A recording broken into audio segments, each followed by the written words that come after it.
Sing for Science is made possible in part by a grant from the Simons Foundation. Today's episode was recorded live on February 29th in Brooklyn, New York at On Air Fest. Please be sure to check out our other episodes, including our Webby Award-honored On Air Fest appearance from 2022 with Kilo Quiche and Dr. Wendy Suzuki on the topic of brain plasticity.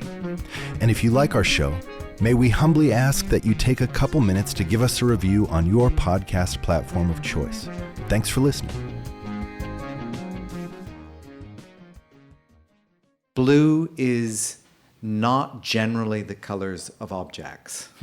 So if you do a big survey, we did this with these, these databases of images that people are spitting out for machine learning algorithms to do automatic image recognition. You get tens of thousands of these images, and someone somewhere has tagged whether or not there's an object in it. And we went through and we just looked at the colors of all these things that people say are objects, and blue is grossly underrepresented. Blue spaces.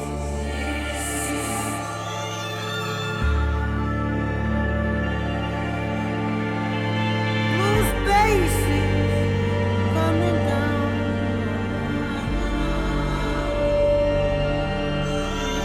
Welcome to Sing for Science, the show where musicians and scientists talk about music and science.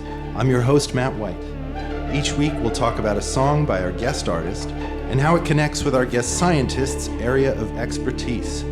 Today we'll be speaking with Indian Carnatic singer and R&B songwriter Sid Sriram. Sid has had a hugely successful career as a playback singer for Bollywood cinema, and just last year released his debut album of Western music on Def Jam Records. The album highlights Sid's vocal prowess and ability to deftly navigate his unique blend of Indian and American styles. One of the album's standout tracks is the meditative Blue Spaces, on which Sid weaves in lyrics related to homecoming and cultural appropriation. Also joining us is neuroscientist, artist, and color expert Dr. Bevil Conway. Bevil is currently a lead investigator for the National Institute of Health, where his lab seeks to understand how sensory information, like sights and sounds, are transformed into perceptual experiences by our brains. Within this framework, Bevil has been able to explore the illusory and subjective nature of color perception in our brains. And as a result, Bevil was the expert voice called on to make sense of the viral internet image in 2015 of a dress that appeared blue and black to some and white and gold to others. The title of this week's episode on the podcast is Blue Spaces, Understanding the Ranges of Color Perception in the Human Brain. Please help me welcome to the stage Sid and Bevil.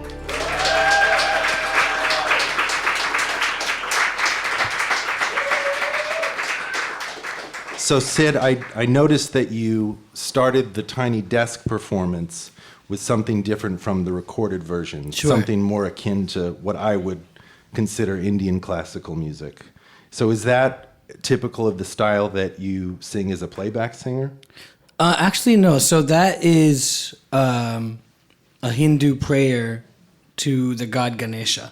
And my Carnatic concerts, so my classical concerts, I always start with that exact prayer, just melodically a little bit different depending on the composition that's going to follow. Mm-hmm. And the Tiny Desk felt like the first time I was really getting to show the Western world the entire makeup of who I am. And it felt most appropriate to really usher in that performance with that prayer. The prayer specifically is a call to remove obstacles. We were all quite nervous that day when we entered the building to do the Tiny Desk. So I think it was just like it washed through the room, it cleansed us, and then we went about the set. Yeah, it's beautiful. Thank you. And speaking to the song itself, there's nothing in the lyrics that to me suggests there's an obvious connection between the lyrics and the title, Blue Spaces. So I'm curious to hear what the song's about. Sure. I think this song, the whole album, but this song especially, it felt like there was a wave of inspiration that kind of hit us, and I didn't spend a moment really intellectualizing any of the lyrics. It just kind of came and really was a practice of channeling.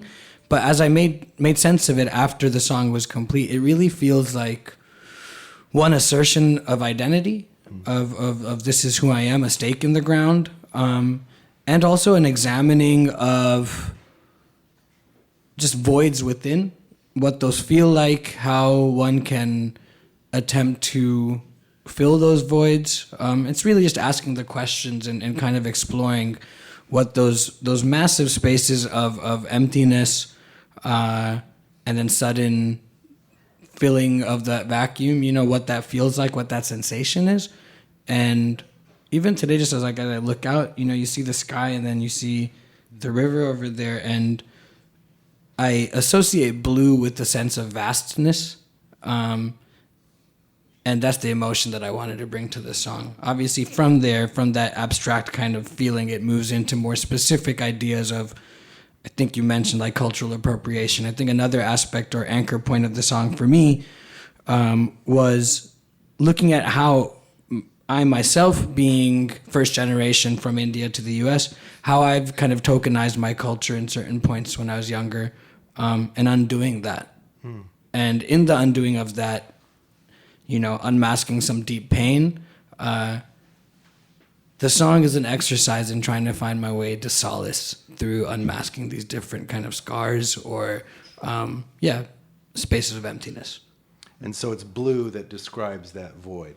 Yeah, and I think blue, to me, I've associated, or maybe it's been pretty traditionally associated with like pain or a sense of grief.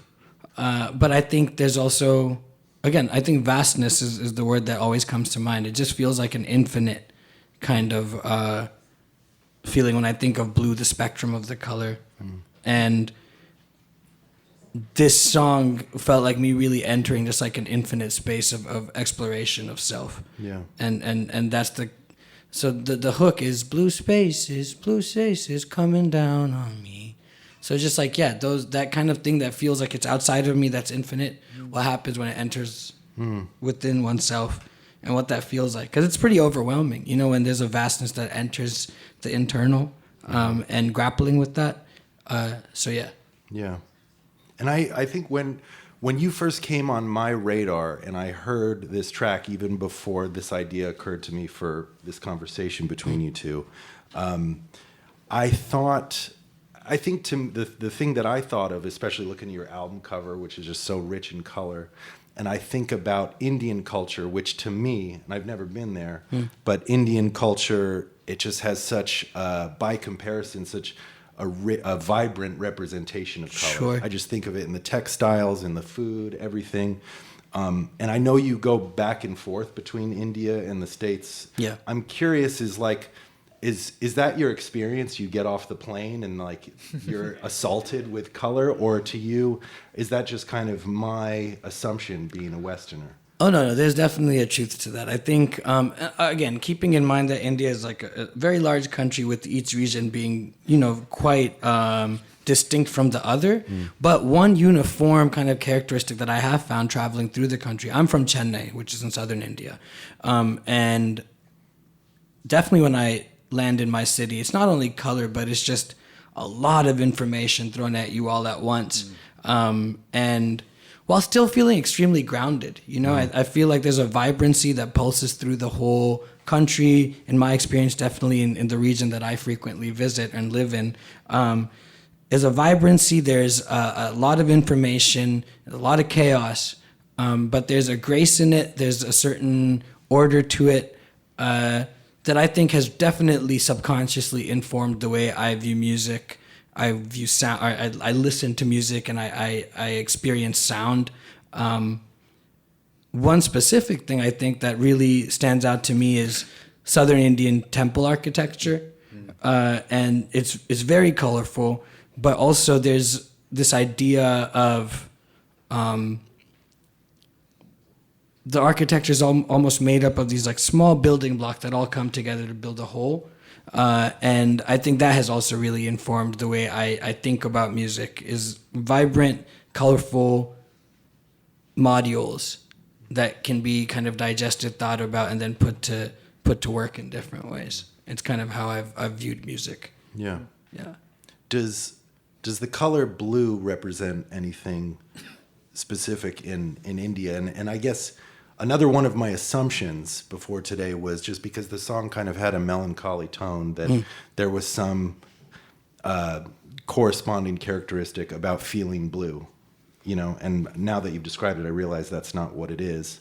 And interestingly enough, our host just mentioned this episode I did a couple weeks ago with a Jungian analyst, and she said, and she admitted to butchering this, but we were talking about the universality of human experience across the globe. Sure. And she was saying how she had read that, I guess, either a scale or a raga in Indian music that connotes a feeling of sadness and mournfulness is most similar to our minor scale in Western music, which of course sounds intuitive, but it's staggering when you think about it, that these places on opposite sides of the world, sure, for some reason, the minor third in the scale, that means sad. Yep. So is there something in blue that's equivalent? I'm honestly not sure. I don't know that there's necessarily a specific correlation, like color, to something that is an underpinning of the culture.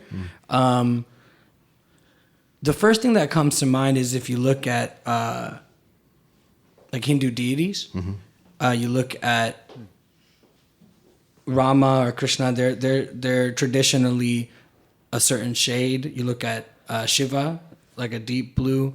But I'm not sure if there's a specific correlation color to something that I have necessarily drawn from. For me, it was definitely just coming from a space of abstraction, right, and subconscious. I think also me not knowing that speaks just to the fact that my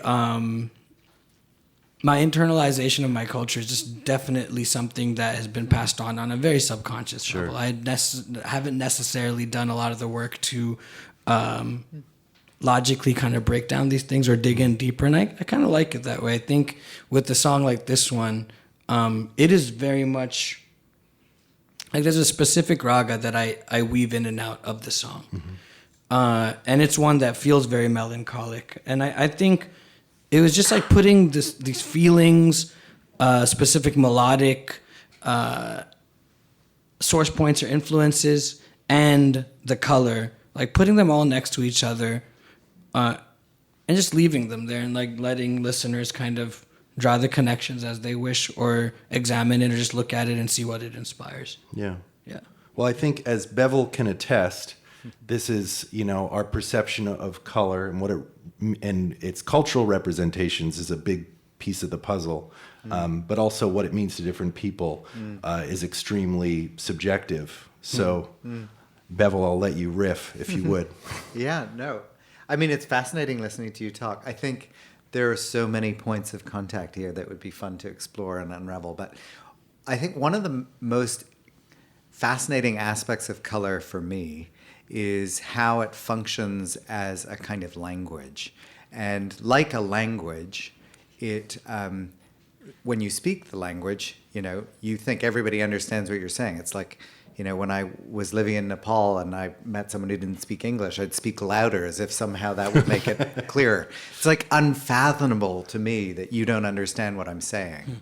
And it's the same with the kinds of associations that people make with colors, is that they take on this language-like connection that feels very potent, and it's serving that role. But actually that belies the kind of abstract and powerful nature of color, which is that it can actually take on lots of different meanings. So when you talk about it being vast and, Matt talks about it being lonely and sad, it's yes, it can be both of these things. And that's actually what makes color an incredibly powerful tool that's exploited in almost every culture. Sure. Blue itself is our oldest pigment. There's evidence going back almost 10,000 years to woad as that's the mustard seed, which is, they have evidence that this was, that this was being grown probably for the purpose of making that bluish pigment. which runs counter. I mean, there's this countercurrent. There was a episode, every time I talk about color, someone raises the Radiolab podcast and says, oh, there was this great Radiolab. Yeah, and a lot of what they talk about is predicated on a lie. It was a fabrication in a BBC documentary where the young scientist who does not study color was instructed by the BBC people to tell the participants to pretend they couldn't see blue from the greens in the little display because their language apparently doesn't have a word for blue. And this is like run like wildfire, that there are some languages that just don't have a word for blue and they don't see blue. And it's total bullshit. Yeah, and it started, I mean, the history is fascinating. It started with one of the prime ministers of England in the 1800s who argued that the ancient Greeks didn't have a word for blue. And the reason that he made that claim is that there was not a direct mapping from what he conceived of as blue to how they were using their color terms. So he assumed, well, and this is the language piece, he assumed, well, they just can't see it. It's like classic kind of, colonial projection. Well, you're just incapable. You're like inferior. You must be colorblind. Whereas it turns out that modern scholars have looked through the ancient Greek texts. They have probably 3-4 words for blue, and they're all different facets. So there's the kind of shiny blue of the sky when it's kind of shimmery, but it's not decoupled from brightness. There's a kind of blue of the depth of the ocean that has a changeable quality. They had lots of words. It's just, and from their point of view, looking back to us, they probably think we're colorblind because you call all of that blue. It's like, hang on a minute. There's like lots of different blues going. So blue is a particularly interesting color from that point of view because it's really got a quite a complex history, and it's strangely enough, in survey after survey for a very long time, blue is the most commonly preferred color. So you look around the room, people are wearing blue jeans. I look around the room, I'm thinking to myself, we're talking about color, and what are you all in your spring colors of grays and browns? It's like, welcome to New York. We have less and less color as the days go by. But it is fascinating that blue is the go-to color as a color preference. I saw someone had some blue glasses back there, and I was like, oh yeah, that's. But it's and part of the reason is that blue is not generally the colors of objects. So if you do a big survey, we did this with these these databases of images that people are spitting out for machine learning algorithms to do automatic image recognition. You get tens of thousands of these images, and someone somewhere has tagged whether or not there's an object in it. And we went through and we just looked at the colors of all these things that people say are objects, and blue is grossly underrepresented. And so is it a chicken and egg? Is it that we only look at the blue things in the world and ignore them, don't call them objects? Or is it that, things that are warm colored are things we're more likely? I mean, is it genetic? These are some of the questions that we're trying to investigate, but it does set blue up as this kind of interesting void, in a sense. Like, it's the colorless color, the thing that is at peace, we're at peace, and at the same time, this thing that, is almost like a balm, like we kind of want to have it take away some of the pain or something. So much of what you just talked about, well, one thing which I knew nothing about is the fact that, I think you said that it's like the oldest pigment? And it's interesting to me. I create music from a very subconscious space, and what's always been very exciting is to bring definition to songs after they've been written. And a key line in this song, Blue Space, is why are you trying to rob the culture? Robbing me is robbing culture. And so much of what you just talked about, especially like the colonialism and the fact that the perception around this shade or this color has been so almost like constrained in a way. And that ties right into something I'm talking about in the song. And it kind of leads me to the fact that I think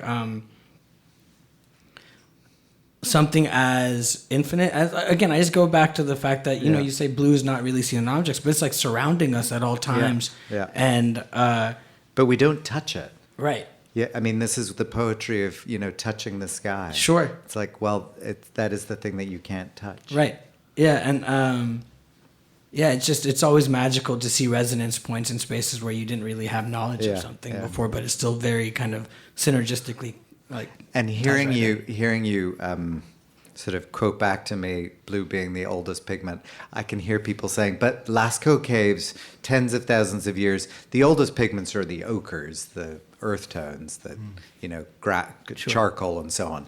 Blue is sort of the oldest pigment where it looks like someone really went out of their way to like grow the thing and extract the thing and preserve the thing, and its colonial history is, I don't know how many of you know this, but it's deeply intertwined with American history. The whole indigo trade. Indigo is a pigment made from a plant that's a nasty plant to grow, and that trade for indigo pigment fueled the slave trade, a lot of the slave trade. There are actually ledgers that weigh up human lives against amounts of indigo pigment, which, when I got into this business, doing visual neuroscience, studying color, my colleagues were like, why? Color's irrelevant. It's like, you can tell someone's face from a black and white picture, you can, movie, color, that's not vision. Vision is like object recognition. Is it this thing or that thing? I was like, but there's this other, I don't know, it's ineffable. There's this other thing that color does for us. It seems like it's got some kind of intimate connection to identity and who we are. And a friend of mine who's a scholar of this history was like, well, that if anyone quibbles with you at color being important, it's like the value of human life is weighed in color. And of course, people buy jewels and gold rings, and this is all just because it's color. It's like, this is, I heard one person say that what's driven industrial development in sort of America and in the West has been sort of pornography and color. So we have HD TVs and so on. Anyway, so. Well, you mentioned, you said the word ineffable just now, and I've heard you say something that really struck me, and that's that color is a stand-in metaphor to something that's truly ineffable. And you've really gone under the hood to see why that is. And I think that's one of the more fascinating things that comes up in your research, and I'll show some pictures here. I had to ask Bevil's permission if we could talk about the dress. I'm sure he got sick of talking about it at some point. No, it's like my 15 minutes of fame. This is I've got the Rubik's cubes up next to one another on the screen. I don't know if you can see that, Bevil. I can see the back of it, okay, but I can describe it because I know it vividly. So this is actually a very old illusion. It's an image made by Beau Lotto of a very old phenomenon called color constancy. And for those of you that came here for some science, I'll give you 1 second of science. Okay, the light that hits your eyes, you can imagine it as the amount of wavelengths. So long wavelengths to short wavelengths, red, orange, yellow, green, blue, the rainbow. You can have different proportions of different wavelengths, right? That's what hits your eyes.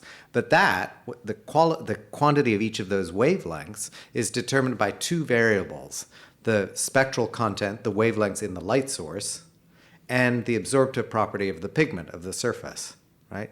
So we have, for those of you mathematicians, we get one known, the thing entering your eye, and there are 2 unknowns, and those 2 unknowns can vary. So how the hell can we ever see color is a great mystery.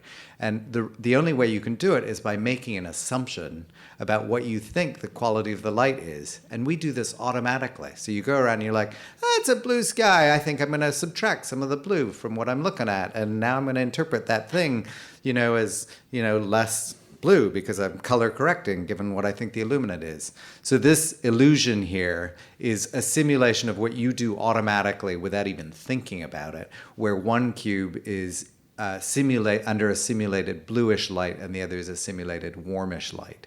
And the 2 checks, one that looks blue under the yellow light and one that looks yellow under the blue light, are actually physically identical when they're surrounded by gray or white. And so they're both gray. Yeah. Now I've got the one where it's just the 2 the close-up there. So does that mean that like the corresponding wavelengths for each color are almost arbitrary? I mean, they must mean something, right? Yeah, the other bit of science you'll get here today is that there is no wavelength color correlation. Okay, it's not like long wavelengths mean this and short wavelengths mean that. I can take any wavelength, any combination of wavelengths, and have them appear any color by screwing with the context, your expectations, your priors. It's quite a fascinating, fabulous, complicated thing that serves up for you the impression that, oh, it's easy, everybody speaks English. It's like that kind of quality. And that's what makes it actually a really powerful tool for me as a neuroscientist trying to understand how the mind and brain work, because it's got all of the hallmarks of all of the stuff that we do. So when I say, what's the color of a banana? You say yellow. You're not even looking at a banana. You've just had a thought, right? So where did that thought come from? And how is it built up? And how can you trace it back to your experience? And these are all the sorts of things that, define who we are and, the hallmarks of intelligence and so on. So I have a question. So does that mean that the way I perceive a certain color and the way you do and register is going to be different, even like maybe in a nuanced way? So yeah, I mean, there are lots of different ways to answer that question. And one of the things that makes humans, and this is true for all humans, special as a species, is we have a very sophisticated, elaborate language. And our language serves this purpose, and I mean like the stuff we're doing right now, talking. It serves this purpose which allows us to have consensus ideas. So instead of in a conventional kind of evolutionary sense, if I want a species to adapt, and you're talking to an evolutionary biologist, they'll say, they mutate, make a bunch of babies that are all a little different genetically, and then the ones that do well in that cold water, they survive and may make more babies that do well in cold water, it's that sort of thing. So that adaptation happens across generations through gradual changes in mutation. We do something completely different. We inherited that ability through conventional genetic adaptation, but our ability to adapt is entirely based on culture or not entirely, but largely based on culture and language. So, if it's hot outside, I can say, it's hot outside, you might want to wear a coat. You don't have to mutate and make a new baby that, you can go and do that thing. So this is a very long way of saying language is really instrumental for determining our experience of the world. Sure. So, and it does it in this amazing way where, if you think we all have different fingerprints, right? We all have different fingerprints, and yet, we define this shape the same. It's like a circle is a circle. And you don't go around asking the question, is your sense of circle the same as my sense of circle, right? But it clearly must be slightly different because you have different fingerprints than I do. So there are two pieces of this. One is the power of language to overwrite or to allow us to interpret the sense data that comes to us. And also, why does color get singled out as this thing that we appeal to for this question? And you're not the first to ask the question. I mean, I'm sure you know that, but it's because color is so, it's part of who we are. Sure. It's like how we define ourselves is very much part of our identity. Mm-hmm. I ask because I look at art or music or visual art, whatever it may be, as a very interesting context where you can examine or find resonance points and overlaps, but also the way I react emotionally to a certain sound, again, because of language and cultural context, there's going to be similarities in the way something makes one person feel versus another. Absolutely. But there's also very kind of fundamental differences at the same time. And I just find I think it's fascinating to think about taking that forward, how a certain color might make someone feel. Yeah. And that's powerful for us culturally because we actually benefit. I mean, it sounds trite and cliche, but we benefit by the diversity of experiences that we have. A colleague of mine did a very nice study looking at assessments of beauty and showed that you can take identical twins who have exactly the same genes and they've been raised in the same household, so they have almost the same environment. And they will make different choices, they have different preferences. About 50% of the variance of the extent to which you think something is beautiful is completely private. And it's reliable and consistent. It's not some arbitrary thing. And I think that will turn out to be the case if it isn't already proven in color. as far as the fingerprint analogy, in humans, we have 3 cone types in the eye. And they're not red, green, and blue. That's what they're called. Red, green, and blue are the outputs of the eye and the brain and the whole thing through language. The 3 cone types, their peak tunings are to like, bluish and greenish and yellowish green. I mean, they don't even line up with red, green, and blue. But there are, in terms of the genes that make those things happen, there are something like 23 different versions of the L and the M, the long and the middle wavelength sensitive cones. So the chances that you and I have exactly the same retinas and retinal sensitivity to light is very slim. And yet we get by because we have language that sort of takes that variability and pulls out the thing that's actually communicable, that's worth communicating. Is there a genetic component to, because you did publish a paper about the dress, right? We've published several, but yes, I'm embarrassed to say. Well, so is there it turned out to be a real piece of science. I mean, I didn't think it would be. Is there, now I've got the dress up, is there a genetic component to that explanation? Who sees it one way and who sees it the other? We haven't done that, but people have claimed. We did, the argument we had, so the dress, for those of you that have lived under a rock and don't know about this thing, it's this crappy photograph. I shouldn't say that. It's a poorly made photograph, blurry photograph that doesn't have enough information in it to tell you about the lighting. So when you walk in this room right now, you unconsciously have all of these cues to how much light there is. You can look at it, you can see outside, there's lots of information that you're unconsciously mopping up. In this tiny little close crop photograph, it's like you don't even know that you don't have enough information to know. And it turns out some people pick up a cue in it that says that it's warm colored light, as in direct sunlight or one of those big spotlights. And other people think it's in shadow. And if you think it's in shadow, then you're going to subtract out the blue component because it's sort of under a blue sky, under a shadowed sky, and you'll more likely see it as white and gold. And if you think it's in direct warm colored light, you subtract out the orange component, you see it as blue and black. And that was the hypothesis that, gave me my minute of fame and has turned out to be true. Whether or not those priors, the sort of assumptions you make about the lighting, are because, you happen to be a morning person that spends a lot of time in daylight, or whether, there's some genetic component that is still very much being fought about. But and I've exited that particular debate. Well, let's ask you one last question on the dress before you close the book. Is that more people saw it as blue and black than white and gold? No, initially it was about 50-50. Okay. And now, this is another fascinating thing about language, almost everybody knows that the dress, the real physical object, is unequivocally blue and black. And so now, overwhelmingly, people will interpret it as blue and black, which is evidence to the point that knowledge changes what you experience. Okay. Well, we've got a couple minutes. Does anyone have any questions? There's no other mic, is there? Okay, go for it. Question for Bevil. For people who are born blind, how do they perceive color? They don't. So they get information about color through language, and they will develop rich conceptual causal knowledge of color. So if you ask a blind person, what does red mean? They'll be able to give you an intelligible answer, but it's the evidence is pretty compelling that they don't have a perceptual experience of redness. Mm-hmm. Does that change the way that they perceive the world at all? I'm sure it does. Yeah. But there's no way we could truly know what it's like to be Stevie Wonder singing about color. I can't know what it's like to be Sid. I mean, he's sitting right here. I can touch him.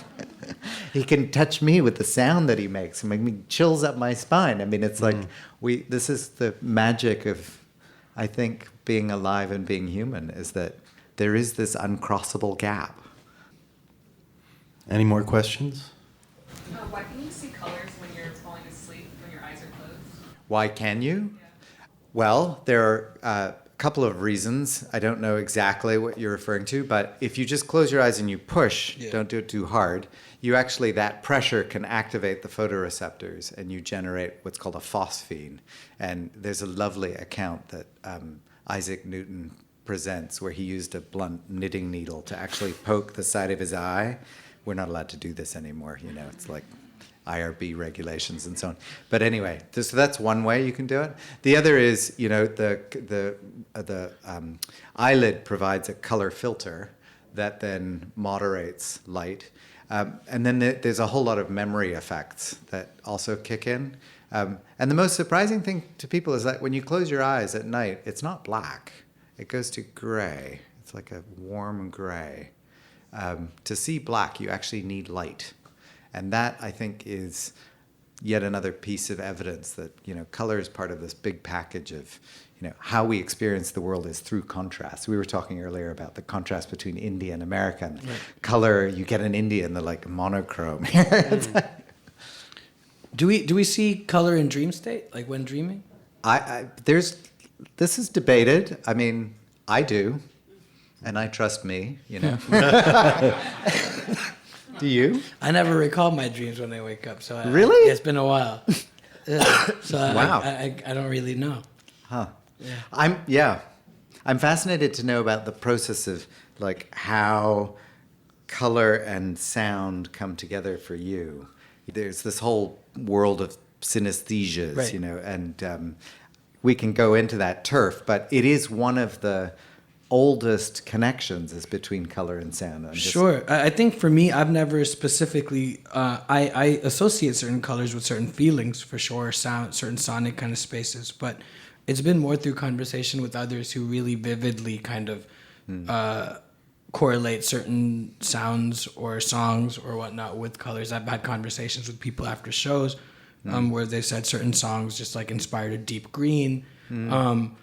Mine is definitely more of just an abstract connect between the two, or certain tones inspiring a certain emotion that leads to a certain song happening. I wanted to know, what is the lyric about light and sound about? The word Om is so before there was light, there was a sound, which I don't know if that's scientifically true or not, but for me, Om in Hinduism, again, is the first sound, the primordial sound. So that's what that's about. So before there was light, there was a sound. And that leads into the lyric about cultural appropriation. So it's kind of just again, me asserting that this is a core belief that I have, that the start of the universe was with Om. Mm-hmm. Okay, beautiful. Well, we do have to wrap up. Please help me give it up for Sid and Bevil.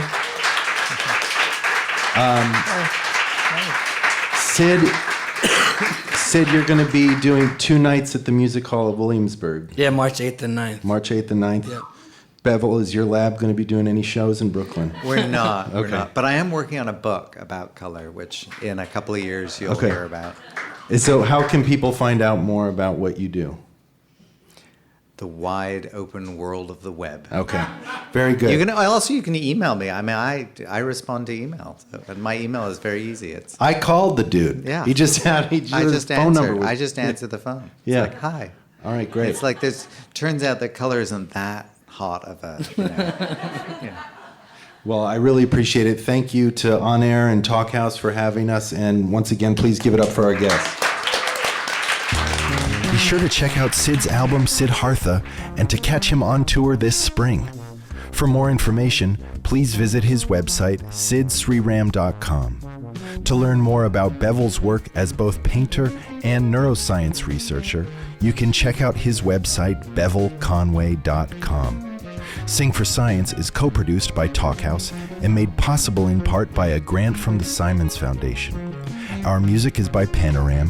Social media manager is Bailey Constas, and digital producer is Keenan Cush. Special thanks to Scott Newman, Jenny Mills, Kathleen Ottinger, Paige Winston, and all of On Air Fest for helping make today's episode happen. If you like the show, the best way you can support us is to give us a review, tell a friend about our podcast, and subscribe on your platform of choice. For more information, go to singforscience.org and follow us on social media @SingForScience. Thanks for listening.